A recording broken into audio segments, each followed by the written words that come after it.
Ben arrivato sul mio canale EVP Energy Vibrations Positivity. Io sono Edgar, Health Coach, Life Coach, Wellness Coach e in questo video parliamo velocemente del Whey Protein.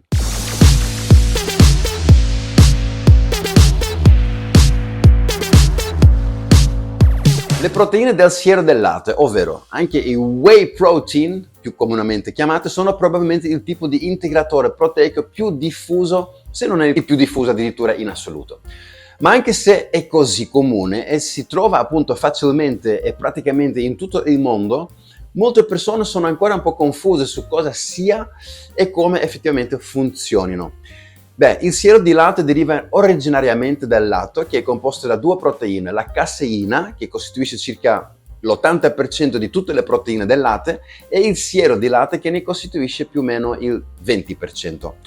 Durante la produzione del formaggio, il siero di latte si trova nel liquido che rimane quando si separano le parti solide. E prima di ottenere le comuni proteine del siero di latte in polvere, il liquido deve essere sottoposto ad un'ulteriore lavorazione e in seguito ciò che rimane è la polvere che conosciamo meglio, ovvero quella polvere bianca che si può poi acquistare nei negozi di integratori. Come tutte le proteine, il siero di latte è composto da aminoacidi, i mattoni della crescita dei tessuti e dei muscoli, come già spiegato in un altro video. Essendo una proteina animale, è anche ricca di tutti gli aminoacidi essenziali ed è una fonte particolarmente buona di soprattutto 3 aminoacidi a catena ramificata, ovvero quel famoso BCAA. La leucina, isoleucina e valina, che sono quindi particolarmente importanti per la crescita dei nostri muscoli. A cosa servono dunque queste Whey Protein? Il corpo ha bisogno di più proteine quando si vuole costruire i muscoli e mentre l'apporto proteico generale raccomandato per un adulto medio dovrebbe essere compreso tra 0,8 e 1 grammo per chilo di peso corporeo, almeno per chi vuole costruire i muscoli in modo ottimale dovrebbe consumarne però il doppio. Anche se in teoria è possibile ottenere tutte le proteine necessarie di fonti alimentari integrali, consumare una quantità sufficiente di proteine in questo modo può essere difficile e ripeto, non è assolutamente impossibile, ma un po' più difficile, soprattutto quando non si ha proprio il tempo di preparare sempre i pasti ad alto contenuto proteico. Ecco perché la maggior parte degli atleti e dei bodybuilder utilizza le proteine in polvere in aggiunta ovviamente ad una dieta già di per sé equilibrata. E se siete a corto di tempo, una buona polvere proteica può davvero facilitarti la vita, in quanto anch'io quando non ho tempo per cucinare particolarmente, magari prima o dopo il workout, prendo Whey Protein. Infatti le proteine del siero del latte si qualificano come buonissime proteine in polvere per diversi fattori e le caratteristiche principali delle proteine del siero sono le seguenti: soprattutto la digeribilità. Il siero di latte viene assorbito più velocemente di altre forme di proteine, il che significa che è disponibile più rapidamente per la sintesi proteica e la crescita muscolare. Questo la rende particolarmente utile prima e dopo l'allenamento, ma meno prima di digiuni più lunghi, dove si dovrebbe privilegiare una proteina a più lenta digestione, come per esempio la caseina. Poi il suo profilo aminoacidico. Come ho già detto, il siero di latte è ricco di tutti e 9 gli aminoacidi essenziali che dobbiamo ricavare per forza degli alimenti e che non possiamo appunto produrre nel nostro organismo per conto nostro. E con 3 grammi di leucina per ogni misurino di 25 grammi di siero di latte si ottengono anche molti degli aminoacidi più importanti per la crescita muscolare. La maggior parte delle altre fonti proteiche contiene meno leucina. Poi parliamo un attimo veloce del prezzo e la disponibilità. Le proteine del siero del latte, ovvero i famosi Whey Protein, sono la forma più comune di proteine in polvere, come detto già all'inizio del video. Poiché ogni grande marchio di integratore ha un prodotto a base di siero di latte sul mercato, c'è veramente moltissima concorrenza. Questo fa fortunatamente abbassare anche i prezzi e significa che è possibile trovare una buona polvere di proteine del siero di latte in qualsiasi negozio di integratori in tutto il mondo. Il prezzo basso e la disponibilità sono anche i motivi principali per cui la consiglio vivamente alla maggior parte dei principianti. Non c'è tanto da poter sbagliare in realtà. Esistono 3 tipi principali di prodotti a base di proteine del siero di latte, nonché Whey Protein. Sono quelli concentrati, isolati e idrolizzati. Ma com'è che si differenziano tra di loro? Per primo, i concentrati di siero di latte sono il tipo più elementare di proteine in polvere e contengono circa 70-80% di proteine.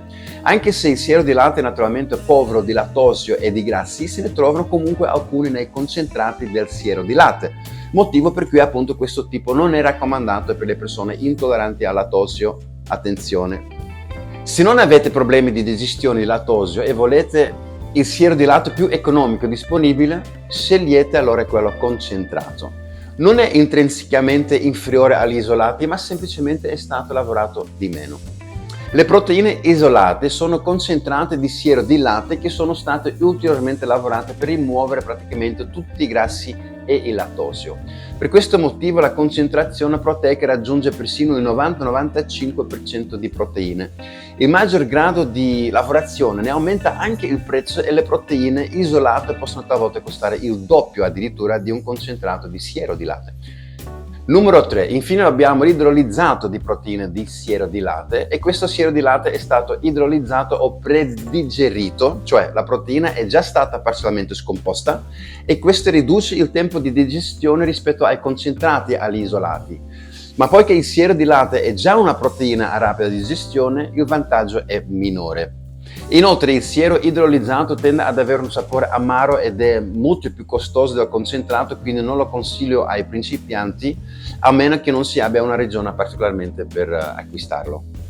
Ora, tutto bello, tutto bellissimo, ma come assumiamo queste proteine di siero di latte? Beh, la dose giornaliera di proteine del siero di latte e di integratori proteici in generale dipende dalla quantità totale di proteine da assumere al giorno. Come ho già detto poc'anzi, una buona regola è tra 0,8 e 1 grammo per chilo di peso corporeo. Ma tenete presente che la maggior parte della vostra dieta dovrebbe sempre essere basata su alimenti integrali, il che vale non solo per le proteine ma per tutti i macronutrienti.